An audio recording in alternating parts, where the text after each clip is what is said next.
آج کی ویڈیو میں ہم آپ کو باہمی بد کلامی کا ایک انوکھا انداز بتائیں گے، تو اس لیے ویڈیو کو آخر تک ضرور دیکھیں۔ ایک شخص نے بیان کیا کہ میں نے ایک قبر پر عبارت لکھی ہوئی دیکھی، میں اس شخص کا بیٹا ہوں، ہوا جس کے حکم کے تابع تھی، جب چاہتا اسے روک لیتا اور جب چاہتا چھوڑ دیتا۔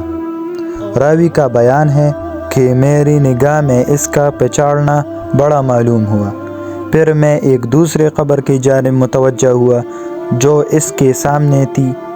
تو اس پر لکھا ہوا تھا کہ کوئی شخص اس کے بات سے دھوکہ نہ کھائے،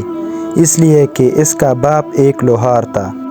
جو ہوا کو اپنی دھونکنی میں روک لیتا تھا اور اس میں تصرف کرتا رہتا تھا۔